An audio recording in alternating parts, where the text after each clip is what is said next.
maksud saya nggak harus kita bangga ketika kita bisa minum Starbucks, kalau kita minum jamu dan itu adalah kekayaan intelektual kita semua. Saya pikir apapun selama kita lihat itu baik dan itu punya manfaat dan kita lihat bisa menyelesaikan masalah banyak orang, saya kira ya just do it. Halo sahabat KTV, salam sejahtera bagi kita semua. Jumpa lagi di Madura Podcast dan tentunya masih bersama aku Ida Susanti di segmen kali ini. Nah sahabat KTV, pada podcast kali ini kita bakal ngobrol atau bincang bareng nih sama sang owner dari Kedai Rimpang. Buat kalian yang belum tahu nih Kedai Rimpang itu apa, jadi Kedai Rimpang ini adalah salah satu outlet jamu dan susu yang sudah mempunyai banyak cabang baik di Sumeneb, Pamekasan dan juga Sampang atau di sekitar Madura. Nah untuk itu sahabat KTV, kalau kalian penasaran bisa langsung saja kita mengupas tuntas ya tentang bisnis Kedai Rimpang yang satu ini. Dan di sini di studio sudah hadir bersama kita bersama Bapak atau panggil Mas aja ya. Panggil Mas aja lebih. Oke, Mas owner dari Kedai Rimpang. Selamat siang Mas tentunya. Oke, selamat siang. Oke, jadi Mas Fajar Sodik ya di sini. Ja'far Sodik.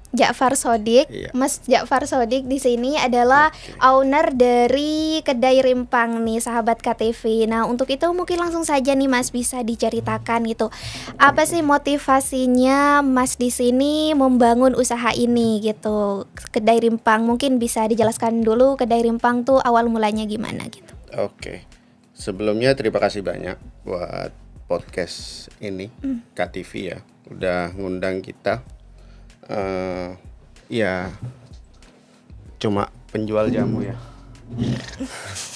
Itu kita hanya penjual jamu yang akhirnya diundang dan bisa podcast. Kedai Rimpang kita mulai usaha ini di 2019 belum ada kepikiran, bahkan mungkin nggak ada yang tahu bakal ada COVID-19 itu. Saya mulai itu, saya selalu di setiap ini lebih banyak nggak mikirnya sih. Waktu itu nggak kepikiran, jadi karena saya bolak-balik Pasuruan, karena ibu saya tinggalnya di Pasuruan. Jadi saya bolak-balik Pasuruan, Sumeneb, Madura. Lebih kepikir karena butuh ada sesuatu yang bisa cuan. Akhirnya saya kepikiran untuk bawa susu segar. Bagaimana susu segar itu bisa dijual di Madura. Lalu terfikirlah untuk buat kedai jamu dan STMJ, yaitu Kedai Rimpang tadi. Alhamdulillah ternyata konsep yang saya bawa dengan tagline sehat kekinian itu diterima oleh masyarakat Madura yang memang pada dasarnya mereka warga Madura ini suka banget minum jamu, bahkan jamunya itu kan sudah memang terkenal.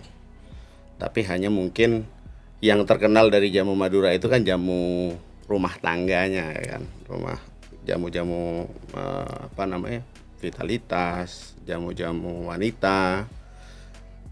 Kita hadir dengan konsep kedai dengan tagline sehat kekinian yang kita usung bagaimana minum sehat dan bermanfaat.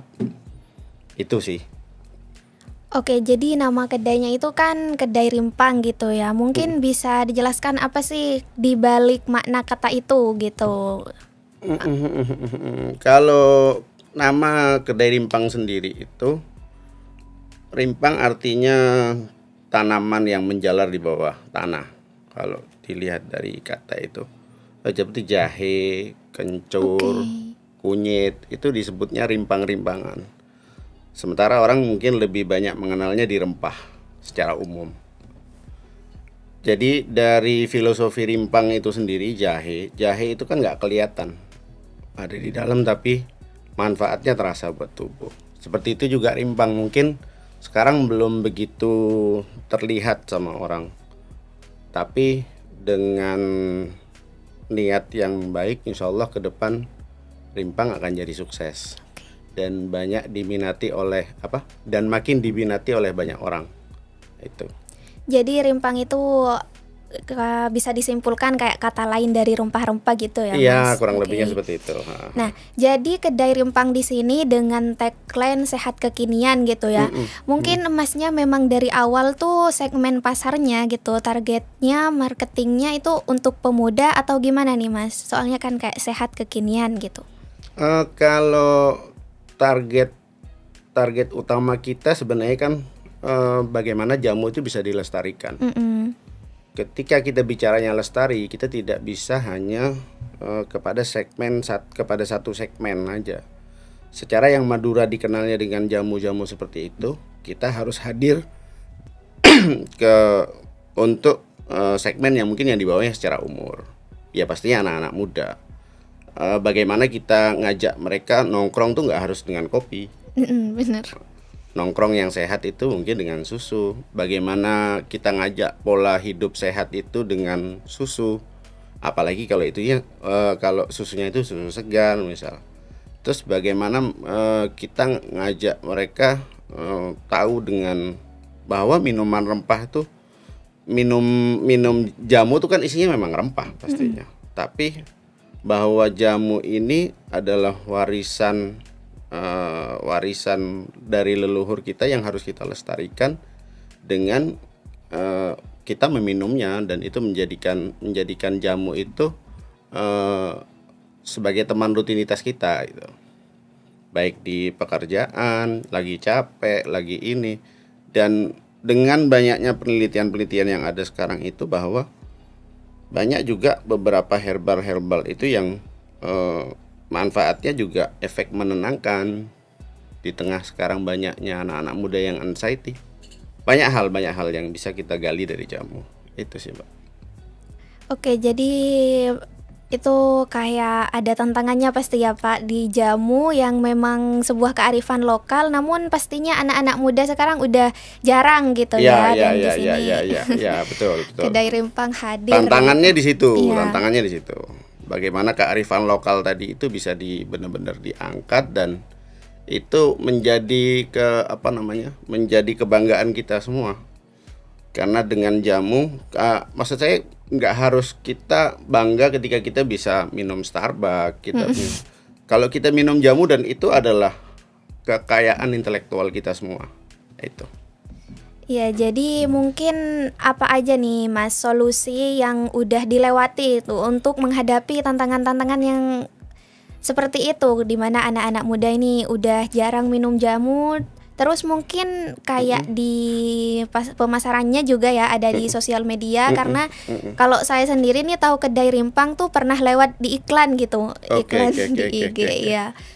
Oke. Banyak kalau strugglingnya kita membangun bisnis ini banyak banget. Karena Madura itu cuacanya panas. Sedangkan dikenalnya susu itu kan biasanya diminum di orang di cuaca dingin, Malang dan segala macam. Kita bawa susu segar ke Madura. Menghangatkan pasti. Edukasi itu pasti. Edukasi kita lakukan. Bagaimana kita turun ke jalan, kita kenalkan, termasuk juga lewat media online. Instagram, Facebook dan segala macam, dan kita ajak KOL, influencer yang ada di Pamekasan untuk terus bukan hanya kita buat jualan ya, tapi kita bagaimana mengedukasi masyarakat, target pasar kita terutama untuk punya pola hidup sehat dengan produk jamu, utamanya kedai rimpang. Seperti itulah kurang lebih ya.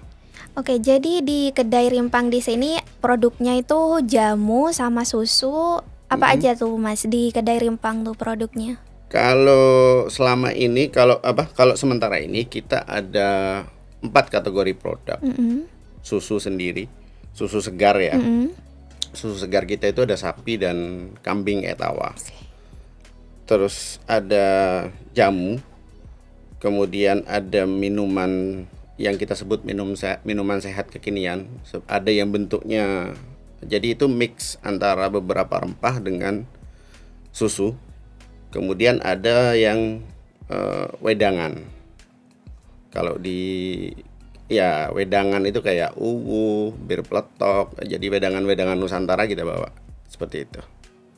Oke, jadi kalau menurut saya nih ya Mas, di kedai rimpang tuh memang bisa tetap berprogres karena mengikuti modernisasi gitu ya, dimana udah ada ya ada kemasan yang gitu higienis gitu ya, bisa buat customer tuh minum di mana aja, dibawa pulang gitu. Betul. Nah, untuk itu berbicara kayak menunya tadi ada susu gitu ya Mas, dan tentunya di Madura tuh jarang. Kalau boleh tahu nih bahannya didatangkan dari mana nih Mas? Kebetulan kita susu itu kan kita pakai susunya memang betul-betul susu segar. Susu asli murni gitu ya. Iya. Kita pakai susu segar dan itu kita datangkan dari luar Madura pastinya. Ada beberapa yang kita kerjasama dengan peternak langsung. Kita pakai susu segar sapi dan kambing etawa. Nah, yang unik nih kita di kambing etawanya. Kambing etawa itu kita datangkan dari Lumajang, dari Senduro, salah satu varian kambing di sana yang masih betul terjaga secara genetiknya dan kualitas susunya lebih bagus sih daripada beberapa yang kita pernah lihat di beberapa tempat yang lain. Itu ada yang encer susunya, ada yang lebus baunya. Jadi kalau sementara ini kita pakai yang dari Lumajang, dan karena kita tahu itu memang dari beberapa kali dan kita yang sudah beberapa tahun kita jalan nih, alhamdulillah aman. Nggak ada tuh yang namanya lebus, baunya nggak enak gitu kan. Karena kan kalau baunya nggak enak gimana orang mau coba mau minum gitu Mbak. Oke, di antara 4 produk itu nih Mas, varian apa tuh yang paling diminati sama customer? Kalau sekarang ini STMJ ya. STMJ itu karena STMJ bisa dinikmati sambil santai-santai. Jadi penggantinya ngopi, orang kalau mau nongkrong ketemu sama teman karena kita juga ada tempat untuk sekedar kita ketemu santai sebentar ada kita di semua kedai kita bisa, bahkan mau kerja pun kita sambil kerja pun kita bisa karena ada wifi dan segala macam fasilitasnya kita lengkapi. Kalau sekarang tuh STMJ, ada STMJ kita punya tuh, ada STMJ rempah sama STMJ Gatot Kaca. Ada 2 ini yang sekarang termasuk yang fast moving sama minuman botol itu, minuman sehat kekinian. Itu yang lagi rame juga sekarang digandrungi sama ini. Kita ada punya satu varian tuh namanya Poka Madura. Oh, Poka ya. Iya. Minuman yang sudah banyak dikenal orang, cuma kita kemas dengan rasa yang lebih ringan, yang lebih enak seperti itu. Dan tentunya bisa awet gitu ya. Dan tentunya bisa awet dan bisa diminum kapan saja. Tinggal beli di kedai rimpang kan gitu. Nah, untuk itu berbicara kedai rimpang nih tentunya Mas bisa dijelaskan kedai rimpang tuh awal mulanya di kabupaten yang mana nih? Terus sekarang udah ada berapa cabang gitu Mas? Kita start di Pamekasan. Oh, jadi awalnya tuh di Ya, Pamekasan. 2019 itu kita buka di Pamekasan. Kemudian kita sempat ada 4 di Pamekasan. Wow. Kita sempat ada 4, tapi alhamdulillah ada COVID 2 tahun, 3-nya tutup. Jadi alhamdulillah. Alhamdulillahnya ada COVID, tutup akhirnya. Itulah nasib kita selama 2 tahun. Ya bukan hanya kedai rimpang aja sih, mungkin iya, semua memang ekonomi gitu ya. Iya, tapi dengan adanya COVID itu malah saya lihat makin meningkatnya orang peduli dengan kesehatan. Makin peduli dengan kesehatan. Jadi ya akhirnya kita di 2021 itu kita ekspansi ke Sumeneb. 2023 kita ekspansi ke Sampang. Itu. Jadi alhamdulillah sekarang ada 4. Oh, tambah kita 2022 akhir itu kita ekspansi di Pantura, di Banyuates. Oh, di Banyuates. Betul. Jadi ada 4 outlet ya di Madura. Ada 4 outlet ya. Semoga bisa tahun ini bukanya di Bangkalan. Amin, amin. Siap. Oke, mungkin dari kesulitannya gitu, Mas. Setelah berpindah-pindah ya, tentunya ada punya outlet di Pamekasan, Sumeneb dan juga Sampang. Kesulitan yang dihadapi dan juga cara mengatasi hal itu gitu. Kalau kesulitan hampir apa ya? Karena mungkin Sampang, Bangkal, Sampang, hampir nggak ada kesulitan sih, hampir nggak ada kesulitan karena ya kalau kita jualnya produk kesehatan, saya pikir nggak ada yang nggak kepengen sehat itu. Iya, benar. Tinggal bagaimana kita mengkomunikasikan sih itu. Yang justru paling sulit itu sampai sekarang saya di SDM sih. SDM yang masih agak sulit ya. Karena untuk ngedukasi produk dan segala macam itu yang agak susah. SDM sih yang paling susah. Itu. SDM untuk menyadarkan customer gitu gak sih? SDM karyawan maksud saya. Oh, karyawan. Iya, okay. Jadi kita di operasional sih agak susah memang. Operasional gitu. Iya, betul. Secara kan kita kalau kopi mungkin gampang ya. Bikinnya benar. Bikinnya mudah, terus orang kan nggak perlu tanya lagi. Orang nggak mungkin tanya manfaatnya espresso itu apa. Tapi kalau di kita kan orang tanya ini manfaatnya apa, terus bagaimana dia bisa mengkomunikasikan, bicara dengan pelanggan dan segala macam. Itu sih agak kesulitan kita di ekspansi sih itu. Iya, tentunya karena kayak generasi sekarang udah kurang melek ya sama manfaatnya jamu gitu. Betul. Nah, ya, memangnya dari masnya sendiri nih, dari keluarganya sendiri sebelum membangun usaha kedai rimpang ini, memang latar belakang keluarganya itu emang emang pinter gitu bikin jamu, ngeracik atau gimana nih Mas kok sampai iya. Ya, biasanya kan jamu itu memang identik dengan turun temurun ya, racikan turun temurun seperti itu. Di keluarga ada satu, ada yang memang yang memang suka ngeracik dengan jamu, ngerti dengan jamu. Kalau saya sendiri basicnya bukan di peraciknya, kalau saya sendiri di jualannya, bisnisnya gitu ya. Dagangannya. Kalau saya dagangnya, pengusahanya saya ada dari kakak saya sekarang, itu dari ibu, ya memang sudah turun temurun. Dan seperti mungkin itu. Juga alhamdulillahnya istri juga gitu kayak minat. Iya. Jadi usaha ini kita jalankan berdua. Usaha ini kita jalanin berdua. Kebetulan saya punya istri itu basicnya di keuangannya. Iya, jadi belakangnya ada orang yang jaga. Itu. Kalau kita kan biasanya cowok itu suami itu kan biasanya sukanya dobrak buka.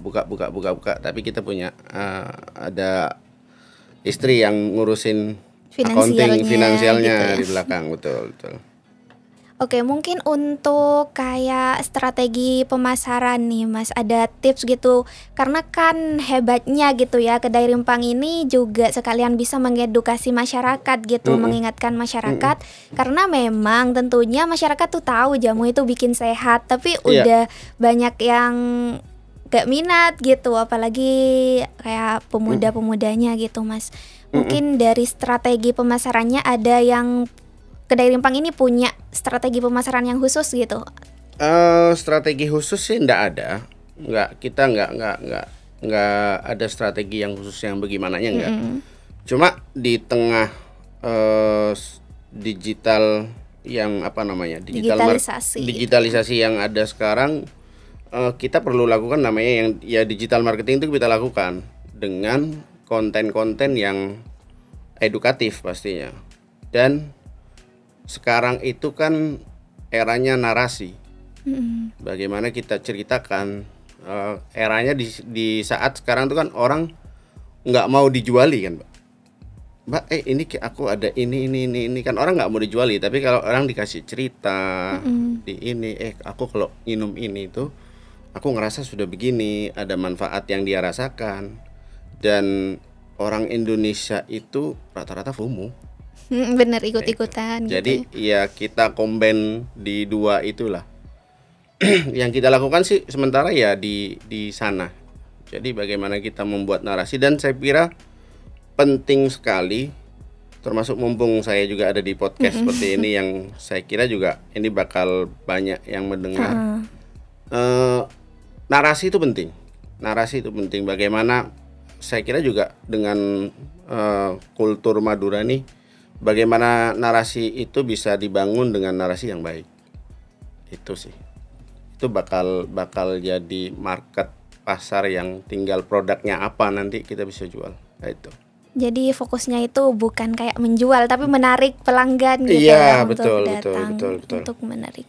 Nah, untuk itu mungkin sebelum terakhir nih Mas, ada kayak yang mau disampaikan tentang manfaatnya, ajakan nih untuk masyarakat tentunya, pentingnya gitu mempertahankan kelestarian kearifan lokal kita, yaitu jamu itu sendiri gitu Mas. Spesifik kalau kita ngelihatnya jamu itu kan banyak. Ada jamu seduh, jamu ini, jamu kapsul atau segala macam. Dengan jamu sendiri itu sebenarnya bentuknya banyak.